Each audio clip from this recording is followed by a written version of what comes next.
الحمد للہ رب العالمین والصلاة والسلام علی سید الانبیاء والمرسلین اما بعد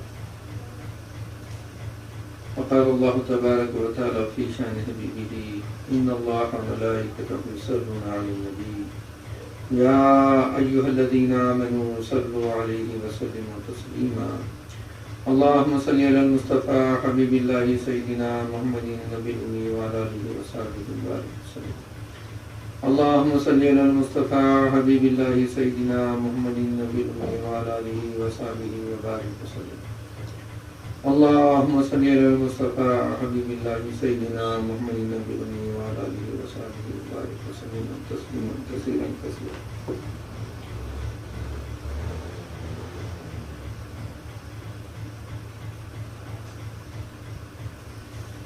اللہ تبارک و تعالیٰ کا بے حد انتہا پر احسان پر ہوا کہ اس نے ہمیں سرکار دو جہاں وجہ وجود کائنات سبب تخلیق کائنات محمد مصطفیٰ احمد مجتبی صلی اللہ علیہ وآلہ وسلم کی امت عظمیٰ میں پیدا فرمایا اور اس امت عظمیٰ میں پیدا ہونے کا فخر عظیم ہمیں عنایت فرمایا اور مزید اس کا ہم پر احسان عظیم یہ ہوا کہ اس نے ہمیں رمضان المبارک کے پہلے دہے میں یعنی پہلے عشرے میں جو رحمتوں والا ہے دن میں روزہ رکھنے اور راتوں کو تراویح میں گزارنے اور تسابیح میں گزارنے کی ہمیں توفیق عنایت فرمائی. الحمدللہ ثم الحمدللہ. اللہ تبارک و تعالیٰ کے ارشاد مبارک ہے یا ایھا الذین آمنوا کتب علیکم الصیام کہ ایمان والو تم پر ہم نے روزہ فرض کیے ہیں. یہ روزہ دین اسلام میں چوتھا رکن ہے. یعنی کلمہ طیبہ پہلا رکن اور دوسرا نماز ہے، نماز کو قائم کرنا، تیسرا زکوٰۃ ادا کرنا اور اس کے بعد روزہ جو ہے چوتھا رکن ہے. اور پانچواں زندگی میں ایک مرتبہ اگر اللہ تبارک و تعالیٰ کو استطاعت عطا فرماتا ہے اور صحت بھی عطا فرماتا ہے تو ایک مرتبہ زندگی میں حج ادا کرنا، یعنی ارکان اسلام میں سے چوتھا رکن روزہ قرار دیا گیا ہے روزے کو. تو روزے کی بڑی فضیلت ہے، بڑی اہمیت ہے. اس بات سے ہم اندازہ کر سکتے ہیں کہ روزے کی کتنی بڑی اہمیت اور فضیلت ہے کہ اللہ تبارک و تعالیٰ نے ایک مکمل ماہ کو اس کے لیے مخصوص فرمائے. 12 مہینوں میں سے ایک مہینے کو روزہ رکھنے کے لیے مخصوص فرما دیے. قرآن کریم میں اللہ تبارک و تعالیٰ ارشاد فرماتے ہیں وہ شخص کامیاب ہو گیا، فلاح پا گیا جس نے اپنا تزکیہ کر لیا. تو تمام لوگوں میں جو بندہ تزکیہ کر لیتا اپنے نفس کا تو وہ بندہ کامیاب ہو جاتا ہے، یہاں دنیا میں بھی، عالم جو برزخ ہے اس میں بھی، اور عالم آخرت جو ہمیشہ کی زندگی ہے اس میں بھی. تو اتنی بڑی فلاح اور کامیابی کا ذریعہ اللہ تبارک و تعالیٰ نے روزے کو بنایا، جس سے ہم اندازہ کر سکتے ہیں کہ روزے کی اہمیت کتنی ہے اور اس کی فضیلت کتنی ہے، اس لیے فرض کیا گیا ہے. تو روزہ جو ہے اس کی تعریف یہ ہے کہ طلوع صبح صادق سے غروب آفتاب تک کسی چیز کو نہ کھائیں اور نہ پئیں اور جماع سے بچے رہیں. اپنے آپ کو روکے رکھنے کا نام روزہ ہے. یعنی طلوع صبح صادق یعنی سحر کے انتہائی وقت سے لے کر کے غروب آفتاب تک یعنی مغرب تک کوئی چیز نہ کھائیں اور کوئی چیز نہ پئیں. اور جماع جو خاص جو شادی شدہ لوگ ہیں جو تعلق ہوتا ہے اس سے اپنے آپ کو روکے رکھیں. یہ 3 باتیں روزے میں فرض قرار دی گئی. روزے کے 3 فرض ہیں. روزے کے دوران ان باتوں پر لازمی طور پر عمل کرنا ضروری ہو جاتا ہے. کہ سحر سے لے کر کے افطار تک کوئی چیز نہ کھائیں، سحر سے لے کر کے افطار تک کوئی نہ پئیں، یعنی پانی وغیرہ جو بھی شربت مشروب وغیرہ، اور خاص جو بیوی شوہر کا جو تعلق ہوتا ہے جماع سے وہ پرہیز کریں۔ یہ روزہ ہے، اس کے روزے کے فرض ہیں۔ تو بزرگو دوستو، اللہ تبارک و تعالی ہم کو روزے کے ذریعے سے ہمارے نفس کا تزکیہ فرمانا چاہ رہے ہیں۔ ایمان والوں کے نفوس کا تزکیہ کرنے کے لیے روزہ ہم کو عطا کیا گیا۔ تو ہمارے اندر جو نفس ہے، اس سے پہلے بھی میں آپ کو کہہ چکا ہوں کہ نفس جو ہے ہمیشہ برائی کی طرف بلاتا ہے، ہمیشہ۔ ان النفس لامارۃ بالسوء، کہ نفس کی کیفیت حقیقت یہ ہے کہ وہ انسان کو ہمیشہ برائی کا حکم دیتا ہے، اے ہم برائی کا حکم دیتا ہے، کنٹینیو برائی کی طرف اکساتا ہے۔ تو اس کو تزکیہ فرمانے کے لیے، اس کو نفس کو پاک کرنے کے لیے اللہ تبارک و تعالیٰ روزے کو عطا فرماتا ہے۔ نفس کس بات سے پھولتا ہے کہ کھانے پینے سے، اور شہوات جو ہوتے ہیں نفس کے اندر، اس کی تکمیل کرنے سے وہ نفس موٹا ہو جاتا ہے، یعنی زیادہ اس میں برائی کی طرف آمدہ ہونے کی کیفیت پیدا ہو جاتی ہے، اس کو تقویت پہنچتی ہے۔ تو روزے کے ذریعے سے اللہ تبارک و تعالی ہمارے نفوس کو تزکیہ فرمانے کا اہتمام فرمانے۔ تو دن بھر وہ کھاتا نہیں پیتا نہیں اور جماع کے تعلق سے بچ جاتا ہے، اپنے آپ کو روکے رکھتا ہے، تو نتیجہ یہ ہوتا ہے کہ نفس اس کے کنٹرول میں آ جاتا ہے، اس کے قابو میں آ جاتا ہے، نفس برائی کی طرف اکسانے والا نہیں بنتا۔ تو اس سے کیا ہوتا ہے کہ اللہ تبارک و تعالی قرآن میں ایک سورۃ الشمس میں اللہ تبارک و تعالی قسم کھا کر کے فرما رہے ہیں، والشمس وضحاها والقمر اذا تلاها والنهار اذا جلاها والليل اذا يغشاها، کہ اللہ تبارک و تعالی سورج کی قسم کھا رہے ہیں، چاند کی قسم کھا رہے ہیں، اور زمین کی قسم کھا رہے ہیں، آسمان کی قسم کھا رہے ہیں،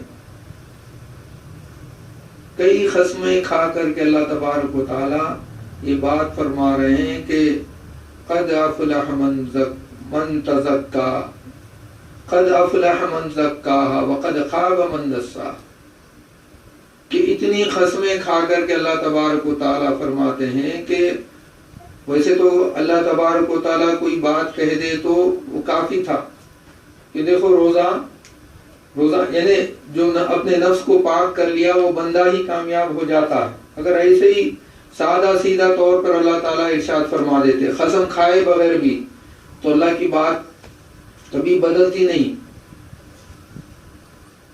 اللہ کی سنت کبھی بدلتے نہیں، لیکن اس کے باوجود اللہ تبارک و تعالی 6-7 چیزوں کی قسم کھائیں مخلوقات میں سے، اور پھر خود اپنی قسم بھی کھائیں، تو اتنی قسمیں کھانے کے بعد یہ بات کہے ہیں، ارشاد فرمائے ہیں کہ قد افلح من زکاہا وقد خاب من دساہا، کہ وہ کامیاب ہو گیا جس نے اپنا تزکیہ فرما دیا اپنے نفس کا، اور وہ نامراد ہوا، وہ فیل ہو گیا، وہ ناکامیاب ہو گیا جس نے اپنا نفس کا تزکیہ نہیں کیا۔ قد افلح من زکاہا وقد خاب من دساہا، نقصان اٹھانے والا بن گیا جو اپنے نفس کا تزکیہ نہیں کرا۔ تو نفس کے تزکیے کی کتنی اہمیت ہے آپ سوچو۔ والشمس وضحاها، یہ سورۃ الشمس سے اللہ تعالیٰ تفصیلاً قسم کھا کر کے فرما رہے، صرف سورج کی قسم کھا کر کے بول دیتے، یا چاند کی قسم صرف چاند کی قسم کھا کر کے بول دیتے، ارشاد فرما دیتے، یا صرف زمین کی قسم کھا کر کے ارشاد فرما دیتے، یا صرف آسمان کی قسم کھا کر کے ارشاد فرما دیتے تو کافی تھا۔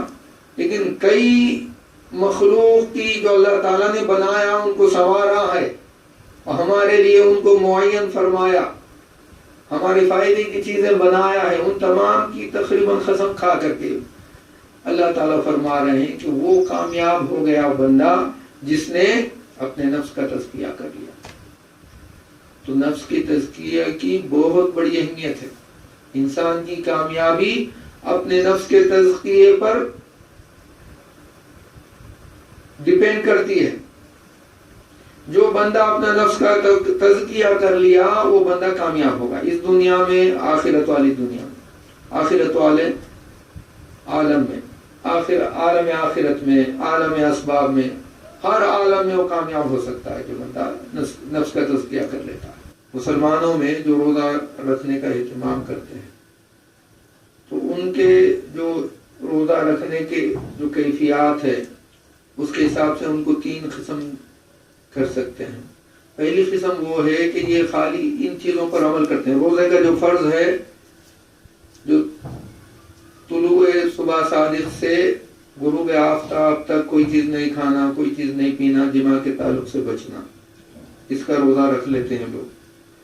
اور روزے کو کمزور کرنے والی چیزیں ہیں، روزے کو خراب کرنے والی جو چیزیں ہیں، اور روزے کا ثواب پورا نہیں ملنے کی جو کیفیتیں ہوتی ہیں اس کا مرتکب بن جاتے ہیں یہ لوگ. ہاں، عام جو روزہ رکھتے ہیں، عام لوگ جو ہیں ان کا روزہ ہے خالی اسی پہ دھیان رہتا، طلوع صبح صادق سے لے کر کے غروب آفتاب تک کوئی چیز نہیں کھاتے وہ لوگ، کوئی چیز نہیں پیتے اور جماع سے پرہیز کر لیتے. لیکن جھوٹ بولنے کا موقع ہے جھوٹ بول لیتے ہیں، لڑائی جھگڑے کا موقع ہے لڑائی جھگڑا کر لیتے ہیں، اور غیبت کرنا ہے غیبت کر لیتے ہیں، وقت گزاری کے لیے نمیمت، جھوٹی تہمت، فحش کلام یعنی گالی گلوچ کرنا ہے، کسی پر جھوٹی تہمت کا موقع ہے باندھنے کا، ساری چیزوں کے مرتکب ہو جاتے ہیں. نتیجہ یہ ہوتا ہے کہ روزے کا ثواب سے محروم رہ جاتے ہیں.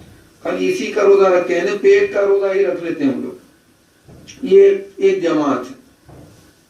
اور دوسری جماعت یہ ہے کہ اس کا اہتمام کرتے ہوئے، یعنی کوئی چیز کھاتے پیتے نہیں اور جماع سے بچتے ہوئے اپنی زبان کا روزہ بھی رکھتے ہیں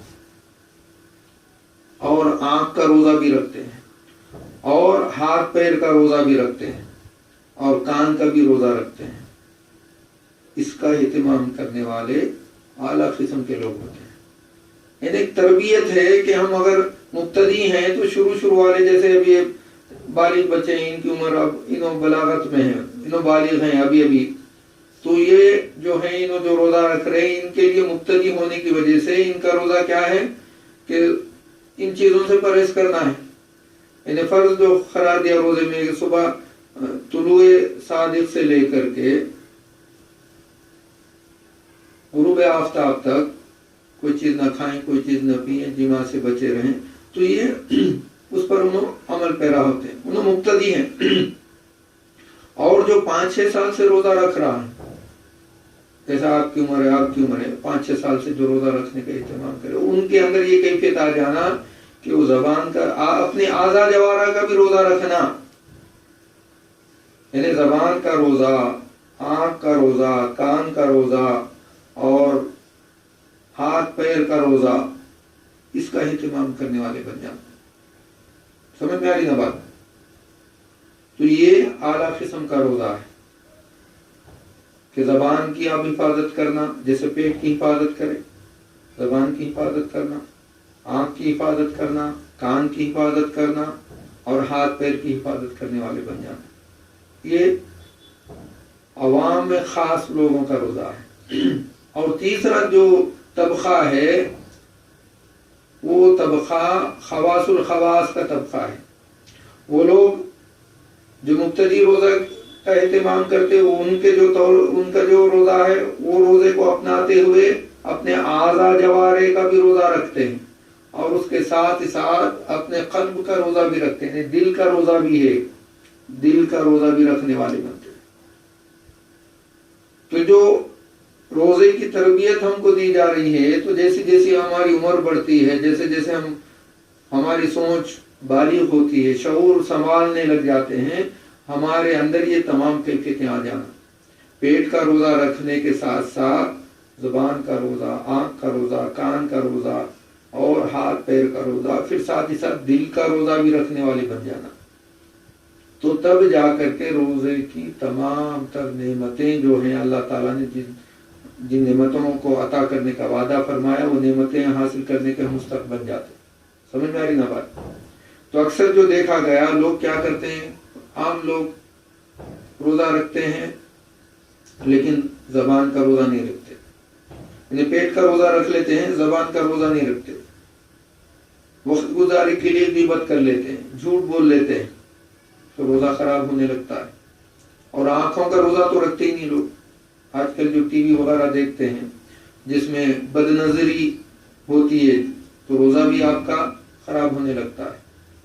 یعنی ان تمام چیزوں سے پرہیز کرنا اللہ تبارک و تعالیٰ عام دنوں میں بھی فرمایا ہے کہ روزے میں ہی نہیں ہے کہ جھوٹ نہیں بولنا، غیبت نہیں کرنا، جھوٹی تہمت نہیں باندھنا کسی پر، کسی کے دل کی آزاری نہیں کرنا، یہ جو باتیں بتائی گئی ہیں کہ عام دنوں میں بھی اس پر عمل کرنا ہے، روزے میں اس کو اور زیادہ کرنا ہے، چونکہ آپ روزہ کیا ہی عبادت میں ہیں، آپ تقریباً 12-13 گھنٹے عبادت میں ہیں۔ روزے کا مفہوم یہ ہے، عبادت ہے روزہ۔ اب نماز کیا ہے آپ کی 5-10 منٹ 15 منٹ ہے، وہ 15-20 منٹ کی عبادت ہے نماز۔ روزہ کیا ہے؟ تقریباً 12-13 گھنٹے یا 14 گھنٹے کی عبادت ہے۔ تو عبادت کے دوران ان تمام چیزوں سے بچنا ہی بچنا ہے آپ کو، نہیں تو عبادت صحیح نہیں ہوتی آپ کی۔ جسے نماز کے تعلق سے فرمایا گیا لا صلاۃ الا بحضور القلب، کہ وہ نماز نہیں جس نماز میں حضور قلب نہ ہو، تمہارا دل حاضر نہ رہے، کہ تم نماز میں تکبیر کہہ کر کے ہاتھ باندھ کر کے قیام میں کھڑے ہوگے، سورہ فاتحہ پڑھے، پھر نماز سورہ پڑھے، پھر رکوع میں گئے، رکوع کی تسبیحات ادا کرے رکوع کی، اور پھر سجدے میں گئے، سجدے کی تسبیحات ادا کرے، پھر التحیات وغیرہ جو بھی پڑھے، تکمیل کرتے جا رہے نماز، آپ ایک ایک رکن ادا کرتے جا رہے نماز کا، لیکن آپ کا دل وہاں پر حاضر نہیں ہے، بازاروں میں ہے، کاروبار میں ہے، تجارت میں، اسکول میں ہے، آفس میں ہے، گھر میں ہے، فلاں جگہ۔ تو حضور فرما رہے ہیں کہ آپ وہ نماز نہیں جس نماز میں حضور قلب نہ ہو، آپ کا قلب بھی حاضر ہونا، آپ بھی حاضر رہنا۔